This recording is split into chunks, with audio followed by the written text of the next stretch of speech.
ہم پر یہ فضل فرمایا ہے کہ ہمیں اللہ نے عظمتوں والے محبوب عطا فرمائے۔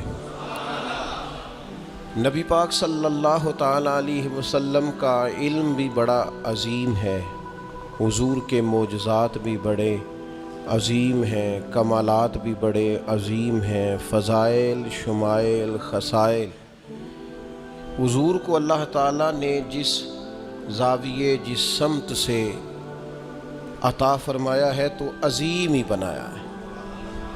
لیکن قرآن مجید میں ارشاد فرمایا کہ وَإِنَّكَ لَعَلَىٰ خُلُقٍ عَظِيمٍ، محبوب بے شک آپ کے اخلاق بھی بڑے ہی عظیم ہیں، آپ عظیم خلق پر ہیں، عظیم اخلاق کے مالک ہیں۔ ایک ہوتی ہے خلق، ایک ہوتا ہے خلق۔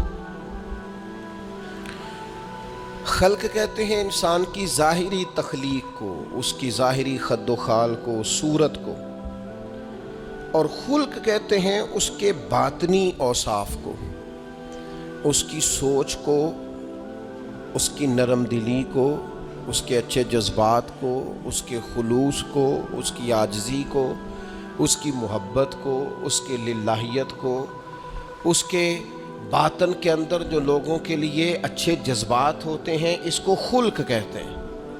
اللہ تعالیٰ نے حضور کو جو خلق عطا فرمائے وہ بڑے ہی عظیم عطا فرمائے۔ نبی پاک علیہ الصلاۃ والسلام کے اخلاق کے اندر جو کمالات تھے وہ ذرا انفرادی تھے۔ ہمارا آج جو سب سے بڑا مسئلہ ہے وہ نہ اقتصادی ہے نہ معاشرتی ہے، ہمارا سب سے بڑا مسئلہ اخلاقی مسئلہ ہے۔ قومیں، ملتیں، قبیلے جب اخلاق چھوڑ جاتے ہیں اور جب وفاداری چھوڑ جاتے ہیں اور جب عظمت کردار چھوڑ جاتے ہیں تو وہ خود بخود بیک ہونے لگتے ہیں، وہ پیچھے ہٹنے لگتے ہیں۔ بہت سارے لوگ بام عروج پر ہوتے ہیں، آگے نکلتے ہیں، لیکن اپنی اخلاقی کمزوریوں کی وجہ سے وہ پستیوں کی طرف سفر شروع کر دیتے ہیں۔ انسان کے لیے سب سے زیادہ ضروری یہ ہوتا ہے کہ وہ اخلاقی مضبوطی اپنی طبیعت میں پیدا کرے۔ بہت سارے دوست لوگوں سے پیار کرتے ہیں لیکن بعد میں جب وہ ان کا اخلاقی رویہ دیکھتے ہیں تو خود بخود پیچھے ہٹ جاتے ہیں۔ ایک ہوتا ہے دوست کا ہونا، احباب کا ہونا، ایک اپنے قریبی لوگ بھی، بہن بھائی بھی اور اولاد بھی انسان کی اخلاقی کمزوریوں کی وجہ سے اس سے پیچھے ہو جاتی ہے۔ جب تک رویے میں، مزاج میں اخلاقی بلندی پائی جاتی ہے، نبی پاک صلی اللہ تعالیٰ علیہ وسلم نے فرمایا تم میں سے بہترین مسلمان وہ ہے جس کے اخلاق زیادہ اچھے ہیں، جس کی عادات زیادہ عمدہ ہیں، جو عظمت کردار کا حامل ہے۔ مزاج میں وفاداری ہونی چاہیے، مزاج میں خیر خواہی ہونی چاہیے۔ انسان بعض لوگوں کے لفظوں میں عاجزی ہوتی ہے، ویسے وہ عاجز نہیں ہوتے، ملتے بھی جھکے ہیں، لیکن ویسے عاجز وہ کہتے ہیں میں نے شیشے میں اتار لیا ہے، میں تیز آدمی ہوں، دیکھا میں نے اس کو بھی قائل کر لیا ہے۔ وہ لفظوں کے لحاظ سے، جھکاؤ کے لحاظ سے عاجز ہوتے ہیں، فی نفس سے ہی عاجز نہیں ہوتے۔ کچھ لوگ جملے کے لحاظ سے، اٹھنے بیٹھنے کے لحاظ سے، آؤ بھگت کے لحاظ سے خدمت گزار ہوتے ہیں، ویسے وہ خدمت گزار نہیں ہوتے۔ کچھ لوگ ایسے ہوتے ہیں جو اچھے جملے ترتیب دے کے کسی کو قائل تو کر لیتے ہیں، اس کو اپنی ہمدردی کا اظہار تو دلاتے ہیں، اشک شوئی تو کرتے ہیں، تسلی تشفی تو دیتے ہیں، ویسے خیر خواہ نہیں ہوتے۔ ویسے وہ بڑی اچھی دھیمی باتیں کر کے کہیں گے کہ یار کوئی مسئلہ نہیں، تو پریشان نہ ہو، تو ٹینشن نہ لے، میں تیرے ساتھ ہوں، پر نہیں نہ ساتھ ہوتے یار۔ زندگی میں وہ عجیب لمحہ تھا، وہ میرے ساتھ تھا پر میں تنہا تھا، ساتھ ہی تھا بندہ پر میں لوگوں کے ہجوم میں بھی اکیلا ہی تھا۔ اپنے اخلاقی رویے میں، خلق میں، مزاج میں، یعنی ڈھل جائے طبیعت انسان کی، اس کے رویے عمدہ ہو جائے اور یہ کام کشید نہ کرنا پڑے اسے۔ ہمارے علماء نے لکھا ہے خلق کا معنی یہ ہے کہ اچھے کام کرنے میں تکلیف نہ اٹھانی پڑے، خلق کا معنی یہ ہے کہ اچھے کام خود بخود بندے سے ہونے شروع ہو جائے، وہ خود بخود اچھے کاموں کی طرف اس کی طبیعت مائل ہو جائے، توجہ ہو جائے، اس کا مزاج بن جائے۔ یہ کب ہوتا ہے؟ کس وقت ممکن ہوتا ہے؟ جب آپ ہر وقت کی اخلاق کی بلندی حاصل کرتے ہیں۔ نبی پاک صلی اللہ تعالیٰ علیہ وآلہ وسلم کا ایک طریقہ تھا کہ حضور کے مزاج میں اخلاق۔ بعض لوگ ایسے ہوتے ہیں جو بعض اوقات ایسی حرکت کرتے ہیں، ہوتے ہیں لوگ جو ایسی حرکت کرتے ہیں کہ سخت رد عمل کی ضرورت ہوتی ہے۔ بندے کا دل کرتا ہے نرا ڈانٹے نہ، ڈنڈا بھی پکڑ لے، کرتے ہیں بعض اوقات بعض دوست ایسے کام۔ اور پھر ایک اور بڑا خطرناک رویہ ہوتا ہے۔ آپ کو پتہ ہے اسلام نے سب سے زیادہ ناپسند کسے کیا؟ غیبت کو۔ آپ کسی کے خلاف، کسی کے قبیلے گھر کے خلاف کسی کونے میں کھڑے ہو کے بات کریں، پہنچانے والے پہنچا دیتے ہیں۔ جو مزے لے کے سنتا ہے وہ مزے لے کے پہنچاتا بھی ہے، یہ پکی بات ہے۔ جس نے آپ کو ٹائم دیا نا سننے کا، وہ باز نہیں آئے گا، وہ پہنچائے گا بھی۔ آپ کی اخلاقی کمزوری نظر آ جائے گی، واضح ہو جائے گی۔ آپ سامنے والے، اچھا کچھ لوگ وفادار ہوتے ہیں، انہیں پتہ چل جاتا ہے بندہ ٹھیک نہیں، لیکن پھر بھی وہ قبول کریں تو اس کا مطلب ہے وہ بندہ اعلیٰ ظرف ہے جس نے رکھا ہوا ہے۔ تو یہ سمجھتے میں چلاک ہوں، میں اپنی تیزی کے ساتھ گزارا کر رہا ہوں۔ وہ اعلیٰ ظرف ہے جس نے اتنا کچھ پتہ ہونے کے باوجود بھی تیرے لیے کوئی لفظ، وہ بندہ با اخلاق ہے، با مروت ہے، وفادار ہے، وفادار ہے۔ تو میرے عزیز، نبی پاک علیہ الصلوۃ والسلام نے ان اخلاق کی طرف ہماری توجہ دلائی ہے جن میں لوگ بچتے نہیں کہ یہ کام میں نے نہیں کرنا، مجھے کیا لگے، میرا کیا لینا دینا۔ مثلاً ایک تاجر تھا حضور کے زمانہ نور میں، وہ پھلوں کی تجارت کرتا تھا، مشکاۃ شریف میں موجود ہے۔ کسی وجہ سے اسے نقصان ہو گیا۔ تو انسان جب تجارتیں کرتا ہے، زندگی گزارتا ہے، تو جہاں اسے نفع ملتے ہیں وہاں کہیں کہیں اسے خسارے بھی ملتے ہیں۔ تو الگ بات ہے کہ ہم صرف نفعوں کے قائل ہوتے ہیں، خساروں کے قائل ہی نہیں ہوتے۔ وہ تاجر تھے، پھلوں کے تاجر تھے، بڑی اچھی تجارت کرتے تھے، کسی وجہ سے نقصان ہو گیا۔ اب وہ حضور کی بارگاہ میں آئے۔ ہمارے ہاں یہ ہوتا ہے کہ لوگ کہتے ہیں میرا کیا لینا دینا، بلکہ اگر کوئی بندہ اس طرح کا مسئلہ حل بھی کرا رہا ہو تو کہنے حضرت صاحب تو آڈا نہیں ہے کام۔ اس تاجر نے اس بارگاہ میں آ کے کہا جہاں جو آ جاتا ہے ہمیشہ بامراد ہی جایا کرتا ہے۔ یا رسول اللہ صلی اللہ تعالی علیہ وسلم، میں پریشان ہو گیا ہوں۔ اور پہلے جب آدمی مالدار ہوتا ہے تو دائیں بائیں رش بھی ہوتا ہے، اور جب اس طرح کے حالات ہو جائیں تو وہ جو بڑے قریبی ہوتے ہیں وہ بھی کئی دفعہ ساتھ چھوڑ جاتے ہیں۔ ساری عمر ہی آٹا گد ہے تے لکھاں کیتے پیڑے، اب وقت آیا ہی تے محمد بخشا کوئی نہیں ہو بیٹھا نیڑے۔ لوگ نکل جاتے ہیں، کمزور پڑ گیا بندہ بیچارہ۔ حضور کی بارگاہ میں عرض گزار ہوا، یا رسول اللہ تکلیف میں ہوں۔ تاجر تھا، پھلوں کی تجارت کرتا تھا اور مشکات میں موجود۔ نبی پاک علیہ السلام نے دعا بھی فرمائی، کرم نوازی بھی فرمائی، رحمت بھی فرمائی، عطائیں بھی فرمائی، لیکن حضور نے نا صحابہ سے فرمایا سارے مل کے اپنے بھائی کی مدد کرو۔ تھوڑے پیسے کسی نے دیے، تھوڑے کسی نے دیے، تھوڑے کسی نے دیے، مل کے۔ اور ایسے لوگوں سے جو لوگ بڑے اس کام کے لیے ہر وقت ذہنی طور پر تیار رہتے تھے، ان لوگوں سے کہا اس کے ساتھ چلو، لیکن اس کا قرضہ ابھی بھی جتنا چڑھ گیا تھا اتنے پیسے جمع نہیں ہوئے تھے۔ اللہ کرے میں آپ کو سمجھاؤں، یہ بھی اخلاقی بلندی والا کام ہے کہ کسی شخص کی کمزوری میں اسے اٹھانا، گرتے ہوئے کو سنبھالنا، پھسلنے والے کو سہارا دینا، بکھرنے والے کو بکھرنے سے بچا لینا، ٹوٹنے والے کو ٹوٹنے سے بچا لینا، پریشان ہو جانے والے کو سمیٹ لینا۔ اللہ کے پیارے رسول صلی اللہ تعالی علیہ وسلم نے فرمایا اپنے بھائی کی مدد کرو۔ لوگوں نے مدد کی، لیکن اس حد تک اس کے پاس پیسے نہ ہوئے جتنا اس کا قرضہ تھا۔ اب حضور نے ان لوگوں کو بلایا جن کے اس نے پیسے دینے تھے، اور پیسے دینے والوں سے کہا کہ اس کے پاس اتنے ہیں، اتنے لے لو، اور چلو تم بھی کچھ نیکی کرو، کچھ لے لو کچھ چھوڑ دو۔ یہ کون کرا رہا ہے؟ رحمت للعالمین نبی۔ اور ہمارا جب کوئی بندہ اس طرح الجھ جاتا ہے پھر تو وہ ساڑا لگتا ہی کچھ نہیں نا۔ اتنے دنوں تک نہ رشتہ داری ہوتی ہے، نہ دوستی ہوتی ہے، نہ تعلق۔ وہ تیری آنکھ ہو یا سنگ ملامت کی چبھن، کون پہنچا ہے میرے درد کی گہرائی تک؟ دور شہرت میں تو یاروں نے کیا یاد بہت، پر ساتھ آیا نہ کوئی کوچے رسوائی تک۔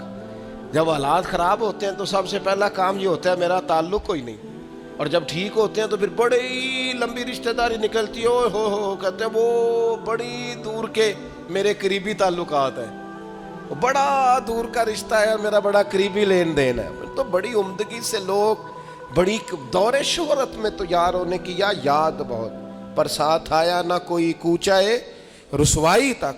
جو عرض کرنے جا رہا ہوں اس پر آپ نے زیادہ غور کرنی ہے کہ اگر کوئی آدمی گر رہا ہو تو گرتی دیوار کو دھکا نہیں دینا، اسے سنبھالنا ہے. اس شخص کو وہ یار حالات ہو جاتے ہیں اوپر نیچے، انسان کمزور پڑ جاتے ہیں. راہ چلتے چلتے کئی دفعہ گاڑی کا صرف پیٹرول ہی ختم نہیں ہوتا، جو مفت میں پانی ملتا ہے کئی جگہوں پہ وہ بھی ختم ہو جاتا ہے، اور قریب قریب اس کی بھی کوئی شناخت نہیں ہوتی. کئی دفعہ صرف اور صرف پیٹرول کا مسئلہ ہی نہیں ہوتا، وہ جو 20 روپے میں ہوا ٹائر میں بھری جاتی ہے کئی جگہوں پہ وہ بھی نہیں ملتی. تو تسلی کے لیے اخلاقی رویہ یہ ہونا چاہیے کہ اگر کوئی بندہ کہیں کمزور پڑ رہا ہے، گر رہا ہے، تو اس کی اس کمزوری پر اسے تھاما جائے، اس کی حوصلہ افزائی کی جائے، تسلی دی جائے. لیکن ہمارا یہ ماحول نہیں ہوتا. میں اکثر کہتا ہوں دوستوں سے کہ جو آدمی اپنے گھر کی تیسری منزل شروع کرتا ہے نا، تیسرا لینٹر ڈالتا ہے، اسے سارے جا کے بھائیا کو کم ہویا تو دسی بھائی ہونے کیوں دسنا ہے، مالدار آدمی تیسرا لینٹر ڈال رہا ہے. لیکن وہ بیچارہ غریب آدمی جو بالے ڈال رہا ہے اور لکڑی کی چھت ڈال رہا ہے، وہ اگر کسی سے جا کے کہتا ہے نا تھوڑی امداد کرا دے میرا کام رک گیا، تو کہتے ہیں آپ نے پہلے بتانا تھا. اب تو نہیں نا، مطلب وہ تو بڑی پرانی بات تھی، وہ تو میں نے بانٹ دیا، رمضان میں بڑا کر دیا، فلانی جگہ بڑا. یہ لہجہ درست، یہ اخلاقی رویہ نہیں. درد دل اور چیز کا نام ہے، خیر خائی اور چیز کا نام ہے. وہ کسی نے کہا تھا کہ پلا کر گرانا تو سب کو آتا ہے، مزہ تو تب ہے کہ گرتوں کو تھام لے ساکی. کوئی گر رہا ہو اس کا بازو پکڑنا، اس میں مزہ ہے، اس میں لطافت ہے، اس میں حسن ہے. اور ایک دوسرا اخلاقی رویہ جس کی بہت زیادہ ضرورت ہے، جو ہمارے زیادہ ساتھ ہوتے ہیں نا، غلطیاں بھی انہوں نے ہی کرنی ہوتی ہیں. جو آپ کے ساتھ نہیں انہیں آپ کو معاف بھی نہیں کرنا پڑتا. معاف کسے کرنا پڑتا ہے؟ جو اپنے معاف کسے کرنا پڑتا ہے؟ اپنے خادم کو. اگر آپ آفیسر ہیں تو اپنے ملازم کو. معاف کسے کرنا پڑتا ہے؟ اپنے بہن بھائیوں کو، رشتہ داروں کو، اہل خانہ کو. معاف کسے کرنا پڑتا ہے؟ اپنے شاگردوں کو، ارادت مندوں کو، دوست احباب کو. اپنوں کو معاف کرنا ہوتا ہے. کسی کے ساتھ آپ کا کئی دفعہ دوست آ جاتے ہیں، میں عمرے پہ جا رہا ہوں، کوئی غلطی ہوئی تو معاف کر دینا. تو میں کہتا ہوں مجھ سے آپ کیا معافی مانگیں گے؟ آپ ادب سے مل کے چلے جاتے ہیں. جن کے ساتھ آپ کا اٹھنا بیٹھنا ہے ان سے معافی مانگیں. جو زیادہ قریب رہیں گے غلطیاں بھی تو وہی کریں گے نا، جو روز مانتے ہیں، کسی وقت سستی بھی دکھاتے ہیں. تو معاف تو کرنا ہوتا ہے اپنوں کو. ایک خاص بات کروں آپ سے، بیٹیوں کو معاف نہیں کرنا پڑتا، معاف بہو کو کرنا پڑتا ہے. کر کے تو دیکھو نا یار. ایک معیار ہے بیٹی کے لیے، وہ بیاہ کے کسی جگہ گئی ہے، اس کی شکایت آئی ہے، تو ہمارا جواب یہ ہے کہ ابھی بچی ہے، سیکھتے سیکھتے سیکھ جائے گی. یہ جواب بنائیں بہو کے لیے. اگر وہ غلطی کرے، اس کی ساس شکایت کرے، اس کا خامن شکایت کرے، تو یہ بہو کے لیے بولیں کہ ابھی بچی ہے، سیکھتے سیکھتے. یہ بہو کے لیے بات کریں کہ بچی ہے، سیکھتے سیکھتے. یہ بہو کے لیے ضرورت ہے اس کی. بیٹی کے لیے تو اس کی ضرورت، بیٹی غلطی کرے تو اس کے وکیل بن جاتے ہیں. ساری زندگی ساس سسر اپنی بیٹی کے وکیل رہتے ہیں اور اپنی بہو کے جج بنے رہتے ہیں. اس کے لیے فیصلے سناتے ہو، اس کی وکالت کرتے ہو. یہ بیٹی نہیں کسی کی، اس کے جج بن گئے ہو، اس کے حق میں فیصلوں کا اعلان ہے، اس کے لیے وکالتوں کا اعلان ہے. چھ معنی دار. مسلمان کا یہ اخلاقی رویہ نہیں ہوتا. نبی پاک علیہ الصلوۃ والسلام نے ہمیں سبق دیا ہے، جو قریب رہنے والے ہیں انہیں تو معاف کرنا ہے، دوسرے کو تو معاف کرنا ہی نہیں پڑتا. اپنوں کو ہی تو معافی کی ضرورت ہوتی ہے، چونکہ اپنوں نے ساتھ رہنا ہے. حضرت انس بن مالک رضی اللہ تعالیٰ عنہ یہ بڑے خوش نصیب خوش بخت انسان ہیں. کہتے میری اماں خود مجھے حضور کی بارگاہ میں چھوڑ گئی تھی کہ یا رسول اللہ یہ آپ کی خدمت کرے گا. کہتے میں نے 10 سال حضور کی نوکری کی ہے، نبی پاک نے کبھی اوف بھی نہیں کہا. بلکہ بخاری مسلم میں ایک انوکھی بات موجود ہے. فرماتے ہیں مجھے ایک دن حضور نے فرمایا جا یہ کام کر کے آ. کہتے میرے دل میں یہی تھا کہ فوراً جاؤں گا. اسی طرح لفظ موجود ہیں, میرے دل میں تھا جاؤں گا, کر کے آؤں گا. حضور نے فرمایا کر کے آ. دل میں پکا ارادہ تھا جاؤں گا, لیکن اپنی زبان سے میں نے کہا حضور میں نے کوئی نہیں جانا. یہ کیوں بات کی؟ یہ ذرا لاڈ کے ساتھ کی, یہ ذرا ناز کے ساتھ کی, یہ ذرا نا محبت کے ساتھ کی, یہ ذرا حضور جو پیار کرتے تھے نا اس پیار کو سامنے. حضور میں نے نہیں جانا. تو کہتے ہیں حضور تھپکی دے کے, یہ غلام سے بات ہو رہی. حضور فرمانے لگے چل نہ, تجھے کہا ہے نہ جا کر کے آ. کہتے میں چلا گیا, اسی ارادے سے گیا تھا جاؤں گا, لیکن رستے میں جب میں گیا تو بچے کھیل رہے تھے, میں نے بھی کھیلنا شروع کر دی.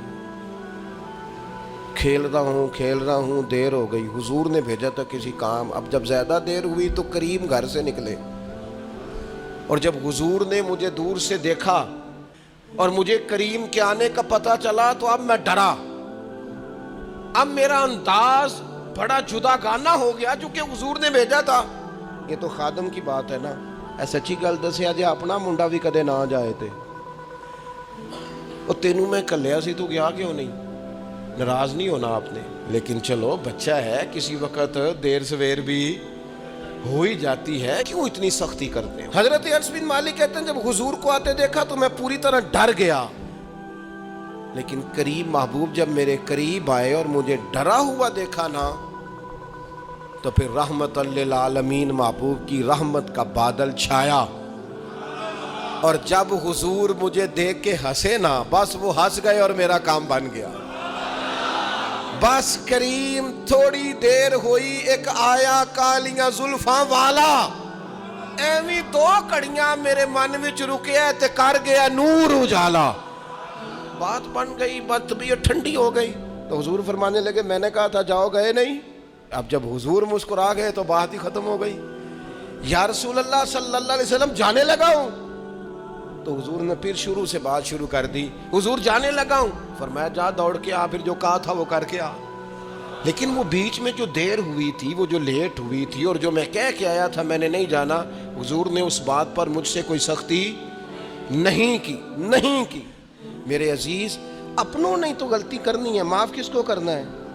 اپنوں کو. لیکن ہم نے باہر ساری دنیا کو معاف کر دیا ہے, اپنوں کو ہم معاف کرنے کو تیار نہیں. اپنوں کو معاف کرنا ہے, اپنوں سے درگزر. اور پھر آپ اگر کوئی دینی تعارف رکھتے ہیں, آپ نمازی ہیں, آپ حاجی صاحب ہیں, آپ بزرگ ہیں, آپ شیخ ہیں, تو پھر تو آپ کے اخلاق میں اور زیادہ وسعت ہونی چاہیے. جیسے جیسے بندے کی عمریں بڑھتے جائیں نا, ویسے ویسے اسے میٹھا ہونا چاہیے, کڑوا نہیں ہونا چاہیے. جیسے جیسے اس کی تسبیح بڑھتی جائے ویسے ویسے اس کا لہجہ بھی وسیع ہونا چاہیے. اس کے مزاج کے اندر دینی اگر آپ تعارف رکھتے ہیں تو پھر تو آپ کو, میں آپ سے عرض کروں, میں کئی دفعہ دوستوں سے شکوہ کرتا ہوں, میں کہتا ہوں یار ہم تو جو کہنا چاہتے ہیں وہ بھی نہیں کہہ سکتے. ہم تو سونا چاہتے ہیں, ڈھب سے سو نہیں سکتے, ڈھونڈتے پھرتے ہیں جگہ ملے کوئی آرام کرنے کو. کیوں؟ اس لیے کہ دینی تعارف رکھتے ہیں. آپ نے وہ دعویٰ ہی نہیں کرنا تھا, یہاں تے چٹی چادر لا دے نا کڑیے تے پین فقیراں دی لوئی, چٹی چادر تے پھر داغ لگیندا ہی, تے لوئی نو داغ نہ کوئی. جب آپ کا دعویٰ ہے کہ ہم نے کام کرنا ہے اور بڑی اوپر والی سطح پہ کرنا ہے, تو پھر آپ آرام ڈھونڈتے پھریں, پھر آپ قرار ڈھونڈتے پھریں. تو یہ تو دو باتیں ہو گئی. ایک بات کرنی پڑے گی, دینی تعارف رکھنے والے آدمی نے اگر اس نے دین سکھانا ہے اپنے بچوں کو, اپنے گھر والوں کو, تو حسن اخلاق سے سکھائے گا. وہ اگر ڈنڈا پکڑ لے ہر وقت, سختی بھی کریں جہاں ضرورت ہو, لیکن اگر اس کا لہجہ ہی ہمیشہ کے لیے تلخ ہو جائے گا تو وہ کبھی بھی دین سکھانے میں کامیاب. انسان بہت سارے دینی غلطیاں کرتے ہیں. میں بہت سارے لوگوں کو دیکھتا ہوں, وہ اس طرح تنقید کر رہے ہوتے ہیں جیسے انہوں نے پہلے اسے پورا درس نظامی پڑھایا ہے, اصول پڑھائے ہیں, تو اب غلطی کر رہا ہے تو تنقید کر رہے ہیں. بھئی عام آدمی ہے, اس سے غلطی ہوگی. بڑی اہم بات بھی, بہت بڑا آدمی بنیادی بات سے بھی کسی وقت ناآشنا ہو سکتا ہے, لیکن آپ کے لہجے میں سختی ہے, آپ بات کرتے ہیں تو تلخ کرتے ہیں, آپ سے کوئی دینی کلام کیا جاتا ہے تو آپ سخت ہیں. دینی لوگوں کو چاہیے کہ وہ دین سکھائیں تو اس میں بہت زیادہ اخلاق کا خیال رکھیں. غلطیاں کریں گے لوگ. اگر آپ عالم ہیں اور آپ کے پاس کوئی دینی معلومات ہیں تو پھر آپ کو اس کی خوبصورتی کا بھی پتہ ہونا چاہیے. آپ نے حضرت معاویہ بن حکم رضی اللہ تعالیٰ عنہ کہتے ہیں میں نے حضور کی مسجد شریف میں نماز پڑھی تو ایک شخص کو نا چھینک آئی، یہ بھی بخاری مسلم میں موجود، تو میں نے نماز میں کہہ دیا یرحمک اللہ، یہ چھینک آنے کا جواب ہوتا ہے، میں نے یہ نماز میں کہہ دیا، تو بہت سارے لوگ مجھے گھورنے لگ گئے، کچھ نے اپنے ہاتھ بھی مارے زانوں پر کہ یہ کیا کر رہے ہو، نماز میں بول رہے ہو؟ فرماتے ہیں نماز مکمل ہوئی، اور یہ لفظ ہے حضرت معاویہ بن حکم رضی اللہ تعالیٰ عنہ کے، فرمانے لگے قسم اللہ کی میں نے حضور سے بہتر سمجھانے والا نہ پہلے کبھی دیکھا ہے نہ بعد میں کبھی دیکھا۔ فرماتے ہیں نہ حضور نے مجھے مارا نہ ڈانٹا، بلکہ جس طرح ایک بچے کو گویا ٹریٹ کیا جاتا ہے، سمجھایا جاتا ہے، حضور فرمانے لگے اللہ کے بندے نماز میں کوئی اور بات نہیں کرنی چاہیے، صرف اللہ کی تسبیح پڑھنی چاہیے، اس کے اسماء کا ذکر کرنا چاہیے یا قرآن پاک پڑھنا چاہیے، نماز میں کوئی اور کلام کرنے کی اجازت نہیں ہے۔ ہمارے ہاں لوگ دینی مسئلہ سمجھاتے ہیں تو اتنا ان کے مزاج میں تلخی ہوتی ہے بعض اوقات، اللہ ماشاءاللہ کچھ لوگوں کی طبیعت اتنی کرخت ہوتی ہے، بچہ نماز پڑھ رہا ہے اور حاجی صاحب اس کے ساتھ کھڑے نماز پڑھ رہے ہیں، لیکن وہ اس کو کھڑا کر رہے ہیں تو یوں کندھے سے ہلا کے، تینوں آج تک نہیں پتا نماز ہے کہ یہ آپ دین سکھا رہے ہیں؟ یہ اخلاقی رویہ دین سکھانے کا، یہ لب و لہجہ دین سکھانے کا؟ قطعاً ایسا کوئی کام نہ کریں۔ میں تو یہ مدارس کے اساتذہ سے بھی کہتا رہتا ہوں، میں کہتا ہوں نبی پاک نے کبھی کسی کو نہیں مارا، آپ بچوں کو ڈانٹیں، کریں کچھ، لیکن وہ رویہ آپ اختیار نہ کریں جس کی دین اجازت نہیں دیتا۔ تو اخلاقیات میں ان چیزوں کا ضرور خیال کریں۔ ایک روایت اور عرض کر دوں آپ کو، حضرت جابر بن عبداللہ رضی اللہ تعالیٰ عنہ فرماتے ہیں میرے والد احد میں شہید ہو گئے تھے، میرے ذمے بہنوں کا بوجھ بھی تھا اور قرضہ بھی تھا۔ اللہ کے محبوب علیہ السلام نا مختلف طریقوں سے مختلف انداز میں میرے اوپر کرم نوازیاں فرماتے۔ نوازنے کا طریقہ، آپ نہ کسی کو نوازیں بہانے سے۔ میں نے بعض بزرگوں کو دیکھا ہے کسی بچے کو ادارے میں خانقاہ میں کمزور دیکھتے، وہ سریلا بھی نہیں ہے، اسے کہتے چل پتر نعت سنا، وہ نعت سنا رہا ہے تو اسے نذرانہ دے رہے ہیں، چل بیٹے تلاوت سنا، چل تقریر سنا، کسی بھی طریقے سے اس کو تسلی ہو رہی، اور اس طرح کا رویہ نہ اپنایا جائے کہ وہ مانگنے والا بن جائے۔ یہ اخلاقی بلندی ہوتی ہے آپ کی کہ آپ کسی شخص کو بہانوں سے نوازیں، اس طرح کا ماحول نہ بنائیں کہ آپ اسے کہیں کہ چونکہ تو کمزور ہے، غریب ہے، فقیر ہے، لہذا تجھے دے رہا ہوں۔ حضرت جابر بن عبداللہ فرماتے ہیں، اور یہ بھی آپ کو مسلم شریف میں ملے گا، فرماتے ہیں کہ جنگ میں حضور کے ساتھ تھا، میرا اونٹ بڑا کمزور ہو گیا، بیمار ہو گیا، چل نہیں رہا تھا، حضور میرے قریب آئے اور پیچھے آ کے فرمانے لگے اسے بھگاتا کیوں نہیں؟ میں نے کہا حضور بیمار ہے، کیسے بھگاؤں؟ تو نبی پاک نے نا اونٹ کو ایک درہ لگایا اور گویا پیغمبر اعظم نے حکم دیا، نبی رحمت نے، نبی اکرم نے حکم دیا، فرمایا اونٹ بھاگتا کیوں نہیں؟ وہ جو سب سے پیچھے تھا وہ سب سے آگے نکل گیا۔ واہ کیا جود و کرم ہے شہ بطحا تیرا، اور نہیں سنتا ہی نہیں مانگنے والا تیرا۔ سرکار نے حکم دیا، وہ اونٹ سب سے آگے نکل گیا۔ اب حضور گھوڑا دوڑا کے آگے آئے اور فرمانے لگے جابر یہ اونٹ میرے ہاتھ بیچ نہیں دیتا،